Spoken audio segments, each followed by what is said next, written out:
Nessa semana, um novo medicamento entrou em cartaz na luta aí contra o vírus chinês. Chama-se dexametasona.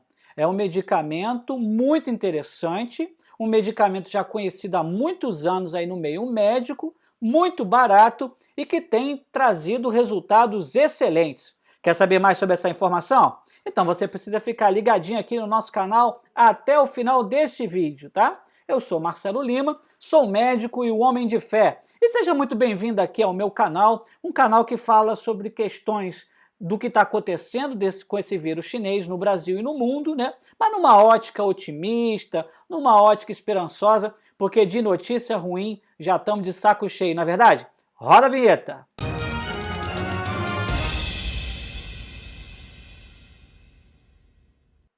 Antes de falarmos sobre essa notícia que é muito importante, quero te convidar a se inscrever no nosso canal. E é muito fácil, basta você clicar ali em inscrever-se, tá? Depois você vai acionar o sininho lá na opção todas, porque assim, toda vez que eu publicar um vídeo novo, você vai ser notificado e você não vai perder nenhum dos nossos importantes vídeos, né? E se você já gosta do canal, gosta do vídeo, já vai deixando o seu like aí, o seu joinha, tá? Se você está conhecendo agora pela primeira vez o canal, já deixa o joinha. Se você achar que lá no final tá ruim, aí você pode então dar o seu dislike, não tem problema. E não esqueça de compartilhar então o nosso vídeo nas redes sociais, tá legal? Para que ajude então o canal a alcançar mais e mais pessoas. Vamos para a reportagem de hoje? Olha só, o presidente da Sociedade Brasileira de Infectologia, Clóvis Arnes da Cunha, afirmou ontem, na sexta-feira, que é recomendável o uso de corticoide barato em casos graves da doença para pacientes entubados ou internados na UTI com pneumonia grave e baixa oxigenação. A recomendação da dexametasona, que também foi publicada em um informativo da Sociedade Brasileira de Infectologia para os médicos, foi feita após pesquisadores da Universidade de Oxford anunciarem a eficácia do medicamento em tratamentos de casos severos da doença a partir de dados preliminares de uma pesquisa. É isso mesmo aí que você está ouvindo, tá? Esse medicamento mostrou ser eficaz no tratamento de quadros graves, tá certo? Mas o remédio, entretanto, não mostrou benefícios em pacientes que não precisaram de suporte de oxigênio. Ou seja, não se mostrou eficaz em casos leves, tampouco como prevenção. Entendeu isso aí? Para não confundir, tá? Eu trouxe então o vídeo do jornal da RPC, tá? Eu vou estar passando agora para você ver essa entrevista e o que esse médico, o Dr. Clóvis Arnes da Cunha, que é presidente da Sociedade Brasileira de Infectologia, vai estar falando sobre o assunto. Vamos lá? Bom dia, Dr. Clóvis. O que levou os médicos e pesquisadores a constatar, a concluir que a dexametasona pode realmente ser uma ajuda para pacientes em estado mais grave? Bom dia, Parracho. Bom dia, telespectadores da RPC. É sempre uma grande satisfação participar com você, Parracho. Nós tínhamos uma situação, Parracho, que a gente não sabia se o corticoide era benéfico para pacientes com Covid e nem em que fase da doença ele deve ser usado. Nós tínhamos o dado, por exemplo, que quando se usa corticoide para pacientes com pneumonia pelo vírus da influenza, o vírus da gripe, ele foi maléfico. Ele fez com que o paciente tivesse desfecho clínico pior, demorasse mais para eliminar o vírus. Então, a primeira dúvida que nós tínhamos antes desse trabalho da Universidade de Oxford era se o corticoide é benéfico ou maléfico para quem tem Covid. E a segunda pergunta é em que fase da doença ele deve ser usado. Então, a pergunta que ele está fazendo é uma pergunta muito interessante, né? Ele está querendo saber o seguinte: afinal de contas, a dexametasona serve ou não serve? E se serve, né, para esse vírus chinês, para a doença que isso provoca, qual tipo? Para casos leves, para prevenção ou para casos graves? Não é isso que a gente está vendo agora. E esse trabalho, então, respondeu essas perguntas. É o trabalho mais robusto do ponto de vista científico que a gente tem, porque mais de 2.000 pacientes ingleses receberam. Muito esse bom. estudo foi feito no sistema de saúde inglês, que é o NHS, em 175 hospitais britânicos, e mais de 2.000 pacientes receberam a dexametasona nesse estudo. em mais de 4 mil, para ser bem preciso, 4.321. Eu gravei esse número porque é fácil, né? 4321, 4321, 4.321, recebendo o que nós chamamos de grupo controle. Ou seja, eles receberam a mesma coisa que outro grupo, a única diferença foi não ter recebido a dexametasona.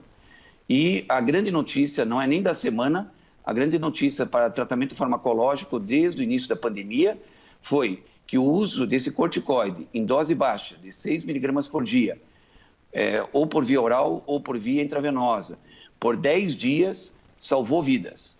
Qual tipo de paciente com Covid deve receber? Que fase da doença deve ser usada?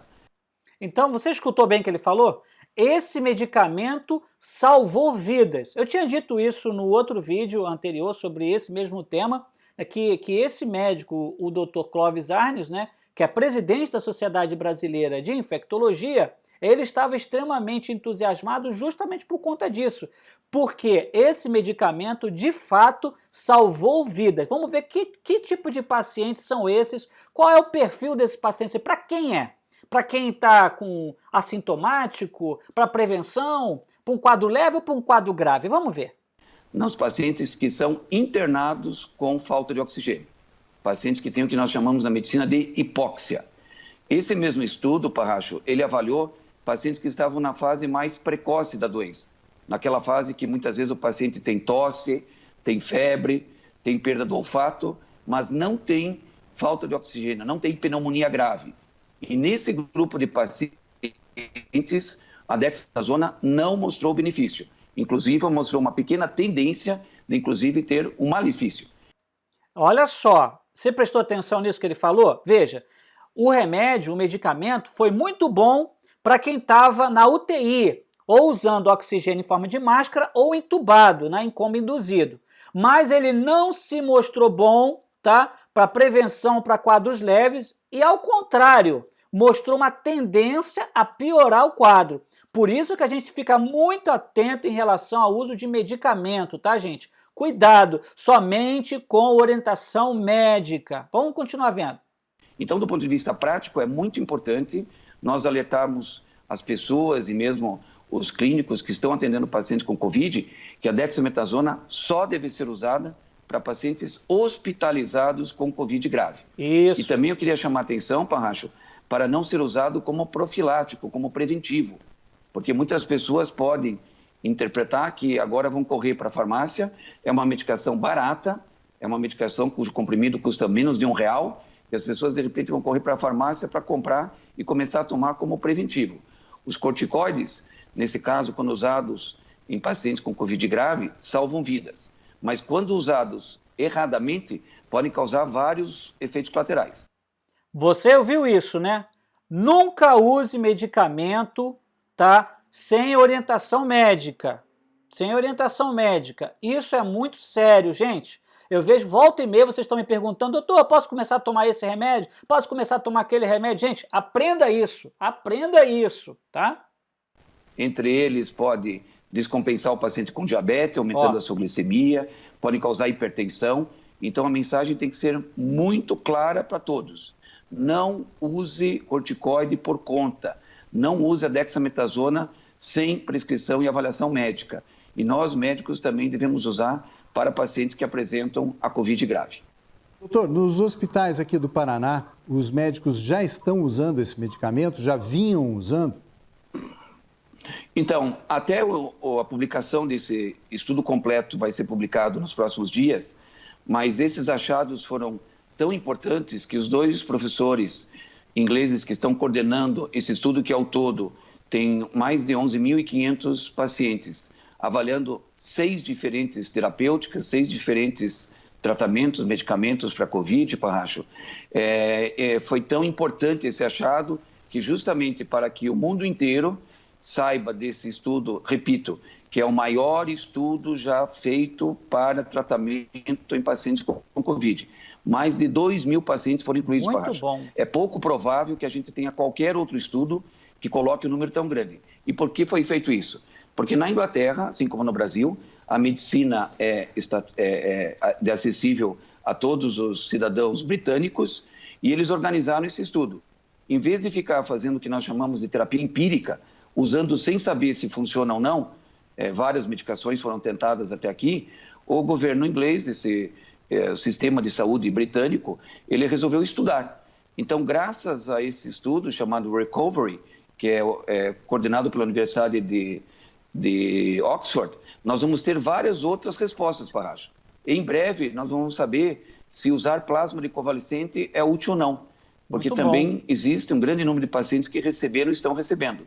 Existe uma outra medicação que é o lopinavir com ritonavir, um remédio que nós usamos no passado para pacientes vivendo com HIV. Também está sendo estudado. A hidroxicloroquina também foi estudado nessa avaliação de Oxford, e a hidroxicloroquina para pacientes com pneumonia não funcionou. Para pacientes que ainda estão na fase precoce, que começaram a usar a hidroxicloroquina, o estudo está em andamento. Você viu o que falou aí? Aquilo que eu já venho falando para vocês há muito tempo. A cloquinha, se você usa ela quando a situação já está num estado grave, não tem jeito, gente. Não tem jeito mesmo. O que os britânicos estão estudando agora é se o uso no início, né, uma forma bem precoce, bem no início da doença, se ajuda. Então ainda estão em estudo, tá bom? Então tem muita gente dizendo aí, esse medicamento... Teve até uma inscrita do canal que falou assim, doutor, como é que o senhor tem a cara de pau de deixar esse vídeo teu falando da cloquinha se já foi proibido nos Estados Unidos? Então presta atenção, porque ainda está tendo estudos sobre esse medicamento e o que foi banido nos Estados Unidos é o uso na fase grave da doença, que chegou-se à conclusão que realmente não adianta nada, tá certo? Vamos continuar ouvindo aí o doutor. Tomara que também dê certo, porque daí nós teríamos 2 medicações baratas e de fácil acesso para ser usado pelos nossos pacientes. Mas enquanto não houver dados científicos, nós insistimos que os pacientes sejam tratados só com aquilo que a medicina mostra que é seguro e eficaz. Porque muitas das medicações na medicina, quando elas são usadas sem o respaldo científico, podem trazer danos colaterais e até danos colaterais graves. Perfeito, perfeito. Você entendeu? Fantástica essa entrevista aí dada então pelo Clóvis Aines à rede RPC, né? Onde ele esclarece de uma maneira bem clara. Esse senhor, esse médico, ele é presidente da Sociedade Brasileira de Infectologia. Então ele vibrou com essa informação. Viu também que ele falou lá da cloquinha? Ele falou, olha, já chegaram à conclusão que ela não serve para estágio grave, gente, não serve. O que está sendo estudado e preconizado pelo Ministério da Saúde, né, é o uso, então, da cloquinha em que situação? Na situação de início dos sintomas. E ainda está sendo feito estudo nesse sentido. Tá legal? Bacana essa informação, né? Você gostou? Então você vai comentar aí o que você achou. Se você achou uma notícia boa, se você gostou, né? E agora a gente vai estar entrando num momento muito legal, que é o momento das perguntas, tá certo? Vamos ver o que o pessoal tem para perguntar para a gente aí. Deixa eu ver aqui. Espera aí. Vamos para as perguntas. Marlene Lopes. E a dexametasona vai ser bom mesmo? Marlene, eu fiz esse vídeo para você, tá? Como você fez essa pergunta, eu falei, vou montar o vídeo para Marlene, e claro, não só para ele, para todos os inscritos, para responder a essa pergunta. Olha, já chegou à conclusão que é muito bom sim. Então, graças a Deus, já temos um medicamento para ser usado no quadro grave, que já tem recuperado muita gente. Eu ainda aposto também, tá, na heparina, no protocolo, né, cabo de guerra. Tem um vídeo que eu vou deixar aqui em cima que eu falo sobre esse assunto. É muito importante você estar assistindo também, tá certo? Mas vamos lá para outra pergunta. Tá bom, Marlene? Agora vamos para Priscila Ventura. Doutor, com o aumento de pessoas contaminadas, o ar pode estar contaminado? E mesmo quem está em casa se preservando pode se contaminar devido ao ar contaminado? Priscila, a sua pergunta é uma pergunta muito comum e frequente aqui no canal, né? Por isso que eu trouxe ela aqui à tona. O que acontece? Não, o ar não fica contaminado com vírus, querida. Fica no primeiro momento. Então, por exemplo, o vírus tem um certo peso. Então, se eu estou aqui agora no meu estúdio aqui gravando, eu dou uma tossida e eu estou cheio de vírus, fica até umas 3 horas o vírus voando por aqui, tá? Depois ele vai se depositando, né? Ele vai caindo, vai ficando em cima da mesa, da cadeira, do computador e até morrer, tá bom? Então ele não fica assim no ar, então o ar vai ficando cada vez mais contaminado, não é igual um veneno, né, uma poluição, não é bem assim não, tá legal? Então isso aí não acontece, fica tranquila, tá? Vamos para a próxima pergunta. Tânia Regina pergunta, dizem que o vírus foi criado em laboratório, o que o senhor acha? Boa pergunta, né? Olha, eu acho que foi. A minha opinião, você está perguntando a minha opinião. Eu acho que foi. Há duas correntes de pensamento. Há quem pense que ele foi adquirido através da alimentação de morcegos, tá certo? Colocaram essa hipótese. Eu acho pouco provável, mas eu acho que, de fato, estavam desenvolvendo esse vírus em laboratório, tá? Aí vem uma pergunta. Ele escapou desse laboratório. Escapou propositalmente ou escapou acidentalmente? Essa é uma pergunta. Responde aí, o que você acha? Você acha que escapou propositalmente, escapou acidentalmente, ou ele foi de fato uma contaminação através do alimento? É muito importante saber aí a sua opinião, tá bom? Para a gente poder estar entendendo como é que vocês inscritos entendem isso aí. Tá bom, Tânia? Um abração para você. Para a última pergunta de hoje, Ivone Carneiro, ela pergunta, boa noite, doutor, o teste rápido é 100% seguro? Vamos lá, Ivone. O teste rápido não é 100% seguro. Ele é praticamente 100% seguro quando dá negativo. Então, quando você faz o IgG e o IgM vieram os dois negativos, a gente pode praticamente afirmar para você que, ó, você não teve a doença. Tá bom? A gente pode afirmar isso. Agora, né, quando ele dá positivo, já estive falando isso já em outros vídeos, existe uma grande chance também de ser falso positivo. Cerca de 63% mais ou menos, então, dos testes estão certos, né?